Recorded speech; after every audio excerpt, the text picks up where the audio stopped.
This is another episode of The Right Life Podcast, your number one source for everything bariatric surgery, from pre-op to post-op. Registered dietitian Alex Conception gives you real, raw tips and motivation through your journey. This is The Right Life Podcast. What's going on, guys? I hope you are all doing amazing. Welcome back to another episode of The Right Life Podcast. Today, we are diving into a topic that's a bit misunderstood, and that is fat. That's right, that three-letter word that often sends shivers down our spines. For many of us, fat has been the enemy, something we desperately want to shed and keep off. We plague our brains with questions like, what is the most effective way to get rid of this excess fat? The fact is, it's not so black and white. Fat is actually more like an organ, not just some nuisance we try to burn off at the gym. It plays a complex role in how our bodies function, storing calories for energy, and releasing hormones that control our metabolism. I want to shed some light on this for a bit. Yes, too much is bad and can lead to some serious issues, but there are beneficial aspects and strategies to have fat work in our favor. I do want to be clear, this is not a discussion on keto. This is a discussion on the various types of fat in our bodies, how they differ in function and impact our health, and how we can strategically manage them to enhance our overall well-being. Okay, so let's talk about the science a bit and explore how to make it work for us, not against us. So, when we talk about fat, it's crucial to start by breaking down the big picture. Literally, what is fat? Many of us see it just as those stubborn areas we can't seem to shake off, no matter how hard we hit the gym. But there's so much more to it. First off, fat is not just a passive storage blob. It's dynamic, it's active, and believe it or not, it is essential. Fat acts a lot like other organs. It doesn't have a fixed address in your body like your heart or liver, but it's everywhere, working hard.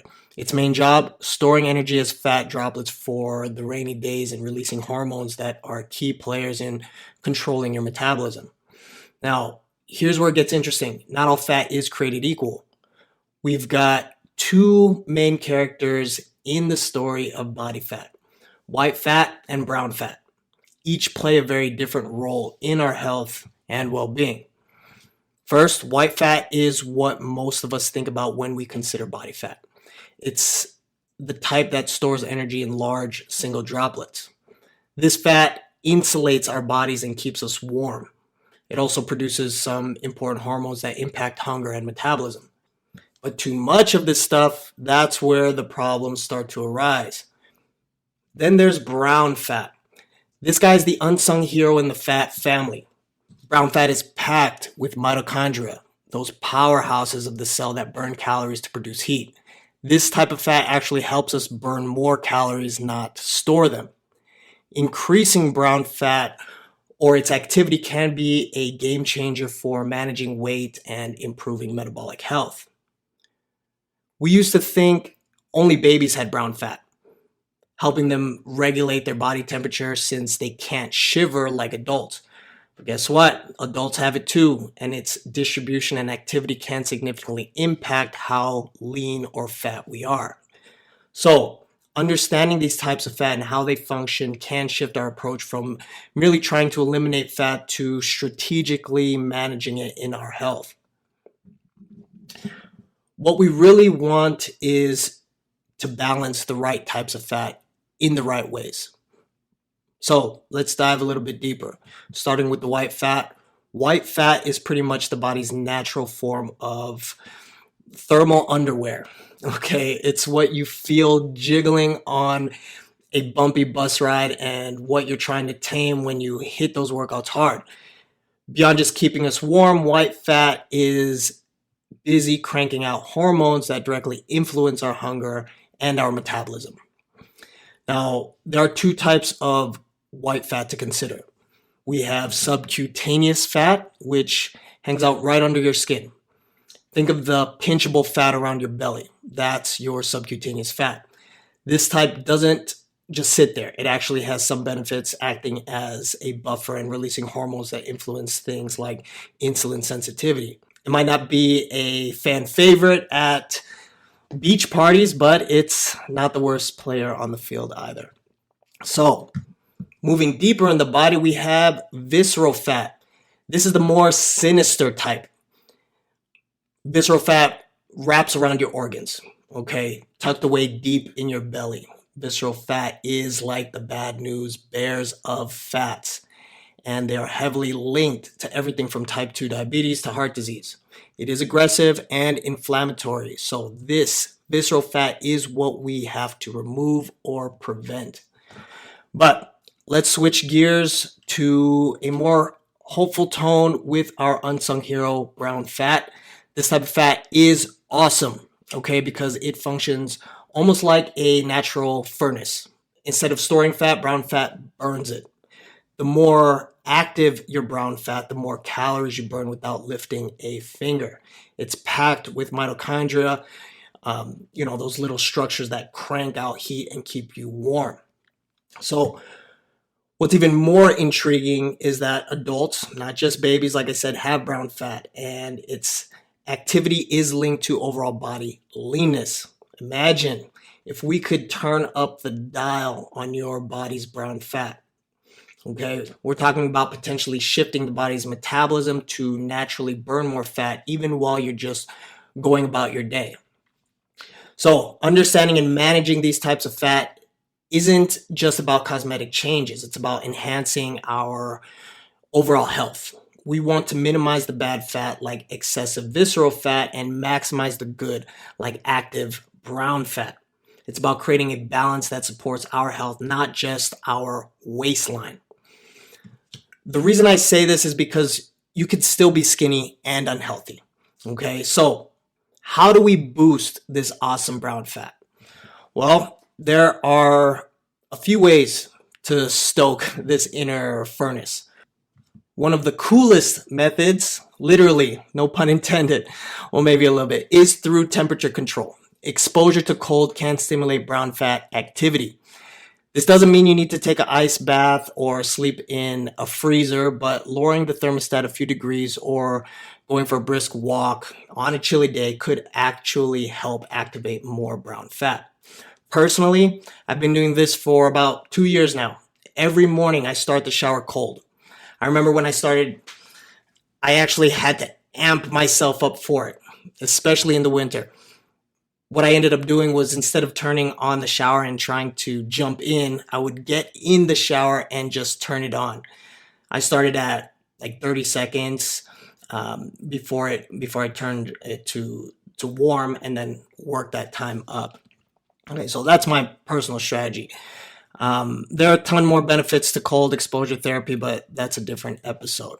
Anyhow, I digress. Another strategy to increase brown fat is exercise. Regular physical activity isn't just great for burning calories and building muscle, it also boosts the activity of brown fat. This is because exercise, especially intense activities like compound exercises, triggers the release of a hormone called irisin. Irisin, it has a pretty awesome role. It helps convert white fat into a state that's more like brown fat, which is more metabolically active. This conversion process means you're burning more calories even when you're not actively sweating or working out at the gym. Now, when I talk about regular physical activity, that is subjective. If you've counseled with me or if you've gone through the Berry Balance Blueprint, you know that we have to be a little more deliberate. And the best way to accomplish that is through compound exercises. These are multi-joint, multi-muscle movers like squats, deadlifts, shoulder press, chest presses. They stimulate more of you, releasing that hormone irisin and more effectively transforming white fat, basically. So when I preach these kinds of activities, it goes a little deeper than just burning calories. We are trying to become more generally efficient. So moving on, the next strategy is your diet. Certain foods can help boost brown fat. foods rich in omega-3 fatty acids like fish, walnuts, flax seeds, they can increase brown fat activity. Omega-3 fatty acids are crucial because they reduce inflammation and help optimize the health of your fat cells, making it easier for your brown fat to do its job. And don't forget some quality protein sources. They don't directly affect brown fat, but they support muscle growth, which in turn helps manage body fat levels more effectively. So it's not just about cutting calories. It's about nurturing your body with the right kinds of foods that support the fat we want to encourage and manage the types we'd rather not cultivate, basically. So, again, moving on, another big player in the fat game is sleep. Poor sleep can mess with your metabolism, making it easier for that sneaky visceral fat to build up. Ensuring you get a good night's sleep is a straightforward strategy to support healthy fat levels in your body. I want to emphasize that managing body fat is a multifaceted approach. It's about more than just aesthetics. Okay, we want to foster a healthy internal environment. By understanding the roles of different types of fat and how they interact with lifestyle choices, we can make informed decisions that contribute to overall health, not just a number on the scale. Okay, so we've covered some serious ground on understanding our fat, how to boost that beneficial brown fat, and the strategies that can seriously ramp up your metabolic health.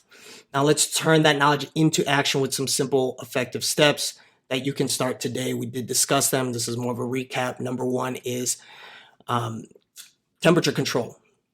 You heard me talk about my morning routine with those cold showers.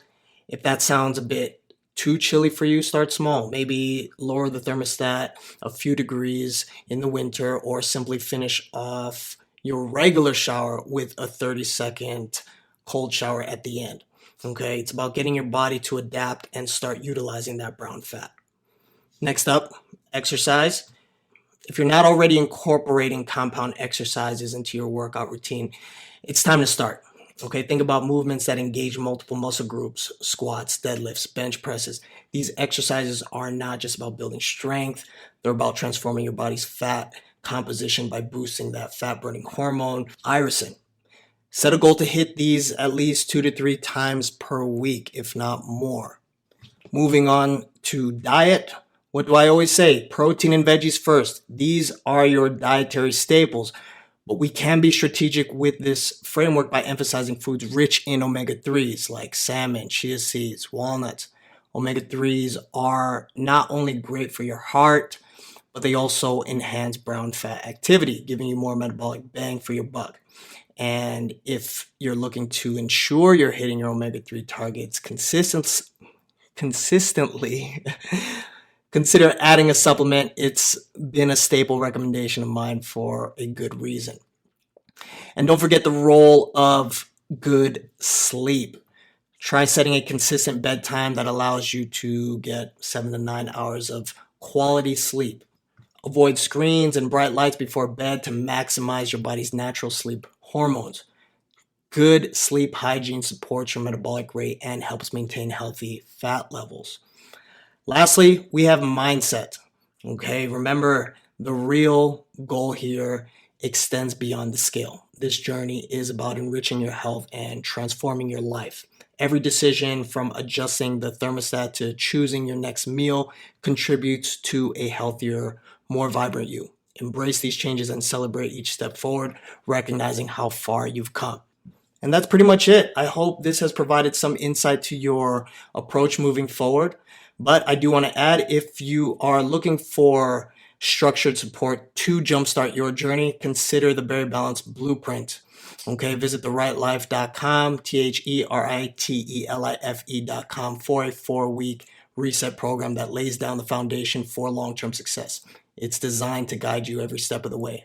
In the meantime, keep pushing, keep learning, and stay amazing. I'll see you guys in the next. Peace. This was another episode of The Right Life Podcast. For more motivation and future episodes with Alex, make sure to subscribe so you don't miss out on any life-changing moments.